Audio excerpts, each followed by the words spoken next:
Leandro Pereira, boa noite, Nicola. Scarpa pode pintar no São Paulo junto com o Tadeu, goleiro? Leandro, vamos lá. O Tadeu, para deixar o Goiás, toda vez que alguém consultava, o Goiás pedia 20, 25 milhões de reais. Esquece. São Paulo não vai gastar com o goleiro. A interpretação no clube é de que o Rafael atende atende. Sobre o Scarpa tem grande chance de deixar o Atlético Mineiro, uma enorme chance. Jogador que não faz parte dos planos, o São Paulo não gosta dele, mas o Atlético vai tentar recuperar ou todo o investimento ou parte do investimento de 5 milhões de euros, tá? São Paulo não tem esse dinheiro, só se o São Paulo conseguisse chegar a um consenso com o Atlético em relação à troca de algum jogador.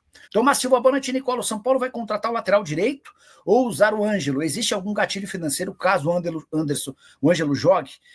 Eu vou checar essa história de gatilho financeiro, mas não me lembro de ter nada. Eu só preciso entender quando é que o Ângelo completa 18 anos de idade, só para vocês entenderem. O Ângelo é o lateral direito da base, jogou o Campeonato Mundial Sub-20 pela seleção e está vendido para o Strasbourg. E acho que ele completa 18 em fevereiro. Estou checando aqui, 20 de outubro de 2008. Então ele vai completar 18 anos somente em outubro do ano que vem. Boa. Isso significa que o São Paulo vai ter o Ângelo para a próxima temporada. Jogador que deixou ótima impressão no Mundial Sub-17, tá? Diante da escassez de jogadores para a posição, e eu vou até responder nessa mensagem do Tomás Silva, diante desse cenário, eu investiria para contar com o Ângelo, como ele faz 18 em outubro, deve poder se mudar para o Strasbourg somente em janeiro de 2027. Nicola, o São Paulo já negocia com algum jogador? E sobre o Oscar, tem novidades se ele joga ou não? O São Paulo vai esperar pelo Oscar, tá? Tá muito clara a situação do Oscar. O São Paulo não vai admitir publicamente, mas vai torcer muito para que o Oscar decida se aposentar. O São Paulo entende que o Oscar já não tem condição de atuar em alto nível, e se ele para, o São Paulo economiza 2 milhões e 300 mil reais por mês, ou mais ou menos 60 milhões de reais até o fim do contrato. Sobre reforços, São Paulo já tem mapeados alguns nomes, mas vai ao mercado para contratá-los assim que tiver a certeza. Se vai para a pré-Libertadores, se vai só para a Sul-Americana, isso vai ser determinante no planejamento do São Paulo, tá? Marcos Alves, Nicola, boa noite. O São Paulo precisa de contratações certeiras em 26. Não pode errar mais. E na sua opinião, você está coberto de razão. Não dá nem para cogitar errar, com a importante lembrança de que para a próxima temporada o São Paulo não vai ter dinheiro para grandes investimentos, tá? Vão ser reforços pontuais. Wilson Silva, Nicola, boa noite. O salário dos jogadores do São Paulo continua atrasados? Wilson, salários em carteira estão em dia, direitos de imagem, duas imagens atrasadas. O São Paulo vai tentar, nessa semana, pagar um dos meses atrasados. Bora lá, mais superchats. Luiz Gustavo, Nicola, o Conselho vai conseguir derrubar o Casares? Não. Palpite São Paulo Internacional, jogo dos desesperados. Luiz, vamos lá. Ótima pergunta que você faz. Desde o 6-0, começou uma pressão grande do São Paulo pela renúncia ou pelo impeachment do presidente Júlio Casares. 41 conselheiros assinaram um documento exigindo a renúncia do presidente. E falando em... como é que é? Deixa eu só pegar o termo certinho. Gestão temerária, alguma coisa assim. Quer ver? 41, era mais fácil por Casares, né? Eu pus 41 e aparece um monte de pontos, 41 pontos. Então, documento aponta situações enquadráveis como gestão temerária. Tá.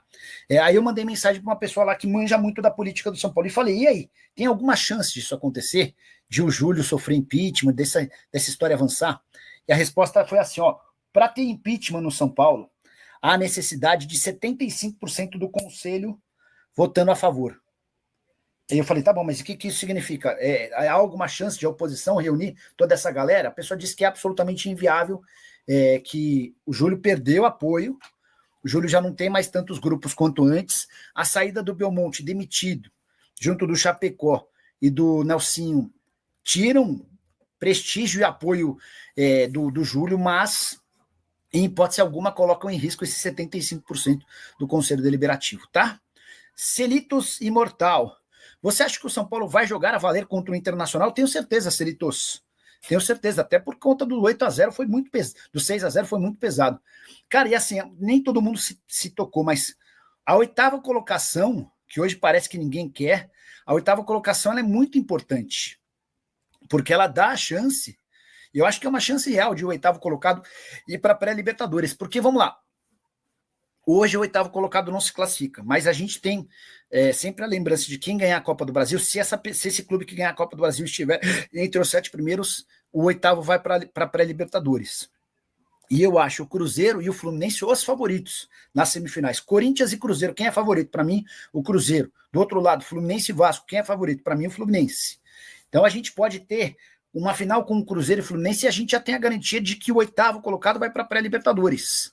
Hoje o São Paulo é o oitavo colocado e com uma vantagem de 2 pontos em relação a Corinthians e Grêmio. Então, o São Paulo vencendo o Internacional, numa dessa ele já garante até a uma rodada do fim a classificação. Porque, por exemplo, se o São Paulo vence, o Corinthians empata, o Grêmio empata, o Vasco no máximo empata, enfim, tem uma matemática um pouquinho mais complicada, mas, cara, não tá tão maluco assim para o São Paulo pegar essa oitava colocação, até porque parece que ninguém tá querendo. Mas eu, se fosse dirigente do São Paulo, trabalharia muito fortemente para tentar essa vaga super importante, tá? O Leonardo Limeira, o São Paulo tá perto de trocar Galopo por Tapia e Enzo? Sim, tá perto mesmo, tá? Uma negociação que já acontece há pelo menos 10 dias. O River Plate não foi muito bacana nessa história, porque o River seria obrigado a comprar o Galopo se ele atingisse uma meta. E o Galopo estava muito perto de bater essa meta. O que aconteceu? O Marcelo Galhardo parou de usar o Galopo só para que ele não batesse a meta. A partir daí, a venda deixou de estar confirmada e os clubes passaram a fazer uma negociação em paralelo. São Paulo fica com o Enzo, que já bateu a meta, vai ser comprado por 2 milhões de dólares. O Galopo vai em definitivo e o Tapia fica por aqui. Não envolve dinheiro e os times acabam fazendo esse bem bolado, tá? Por falar em River Plate, time argentino que corre enorme risco de não fazer parte da próxima Libertadores da América, dispensou 5 atletas nessa semana. Jogadores famosos, tá? Não sei se seriam boas contratações, até por conta da idade, mas vou citar cada um deles. Borja, ex-atacante do Palmeiras, hoje 32 anos de idade. Pete Martinez, outro que toda hora era especulado em clubes de futebol no Brasil, 32 anos de idade. Nátio Fernandes, velho conhecido do torcedor do Galo, 35 anos de idade. Enzo Pérez, o mais velho de todos e o dono de carreira mais consolidada. Jogou em clubes grandes da Europa, seleção argentina, 39 anos de idade. Tem também o Milton Casco, lateral esquerdo de 37 anos. Todos eram reservas no River Plate. Beleza? Próxima pergunta do Luiz Gustavo. Belmonte vai entrar pela oposição, sendo possível Pinotti Mac versus Carlo Magno pela situação? Vamos lá. Luiz, a informação que eu tenho é de que Vinícius Pinotti está com a situação, tá? E não se descarta, inclusive, que o Pinotti seja candidato para suceder o Júlio Casares se o Márcio Carlo Magno não for o escolhido, tá? Sobre o Belmonte na oposição, não descarto, acho plausível. Acho possível, acho até normal, até porque a oposição não tem nome nenhum. A pergunta que eu deixo é: o Belmonte, aos olhos do torcedor e do sócio, é um bom nome?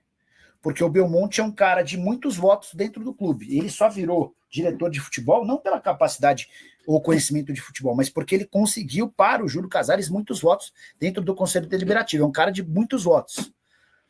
Mas o filme dele com o torcedor comum tá bem queimado. A avaliação é de que o trabalho dele é péssimo. E aí eu só vou acrescentar com uma informação de bastidor que é super importante. O São Paulo, o pessoal do Morumbi, quis entender por que as coisas nunca davam certo na Barra Funda, tudo de errado na Barra Funda. E aí eles começaram a mandar gente lá para entender, para observar. Cara, a avaliação é de que na Barra Funda pode-se fazer qualquer coisa. A indisciplina impera. Já teve funcionário que chegou bêbado para trabalhar e ninguém o advertiu, não foi demitido. Jogador que chegou atrasado com bastante frequência ao longo do ano e conviveu de forma relativamente tranquila. As cobranças são muito pequenas da parte da comissão técnica em relação aos jogadores, do pessoal da fisioterapia e médicos com os atletas. Então, a percepção que se tem é de que o São Paulo da Barra Funda pode tudo. Não há briga, não tem cobrança, não tem nada. E isso vai mudar para a próxima temporada. Mas a tendência é que só mude se o São Paulo conseguir pagar direitos de imagem em dia. Os salários estão em dia, falta o direito de imagem. Senão a sua cobrança perde força, certo? Quero te atualizar agora sobre Caleri, que só volta a jogar no ano que vem, mas pode não ser no tricolor. Pelo menos aqui informam os jornais na Argentina. De acordo com o site El Craque Deportivo, Boca Juniors vai com tudo para tentar contratar o Caleri em janeiro. Atacante que já passou pelo Boca Juniors com 23 gols em 59 jogos, isso na temporada de 2015, ele acaba se mudando depois para o São Paulo, onde começa a escrever uma das histórias mais bonitas dos últimos tempos. O Caleri é ídolo do torcedor tricolor. Mesmo numa fase ruim na temporada atual, por conta de uma cirurgia no joelho, o Caleri acabou jogando bem pouco, foram só 18 partidas com 3 gols e 4 assistências. Posso assegurar para vocês que não há nenhuma intenção do São Paulo em vender o Caleri. E não há a percepção no Morumbi de que possa haver uma proposta alta suficiente para que o negócio aconteça. O Caleri já tem 32 anos de idade e hoje está avaliado em apenas 2 milhões de euros. Então a tendência é que o Caleri siga no São Paulo, mesmo custando R$ 1.300.000 por mês. O fato de ser um cara extremamente líder, positivo, que cobre, que torce pelo São Paulo em todos os momentos, faz com que o tricolor entenda que na reformulação que passará o elenco, Caleri tem figura importante. Gostaria de saber se você manteria o Caleri para 2026. Já usa o espaço para comentário e registra a sua opinião, beleza? São Paulo vai demitir mais funcionários e jogadores no fim da temporada. E essa garantia foi dada pelo próprio presidente do tricolor, Júlio Casares. Você sabe, na última sexta-feira, Carlos Belmonte, Chapecó e Nelsinho, 3 dos conselheiros que atuavam como diretores do departamento de futebol profissional, caíram.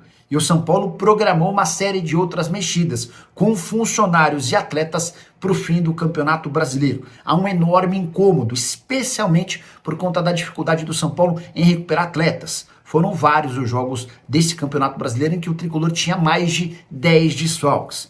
Na derrota por 6-0 contra o Fluminense, eram 15 baixas, sendo 13 por questões médicas. O presidente tricolor Júlio Casares disse o seguinte nessa sexta-feira, abre aspas, as mudanças profundas ainda vão acontecer em outros campos. Hoje foi anunciada uma fase dela, disse o Júlio Casares, se referindo às saídas do Belmonte, do Chapecó e também do Nelsinho. O presidente completa, as mudanças vão acontecer no âmbito que nós temos no futebol e não serão anunciadas agora, mas nós vamos ter que caminhar para isso.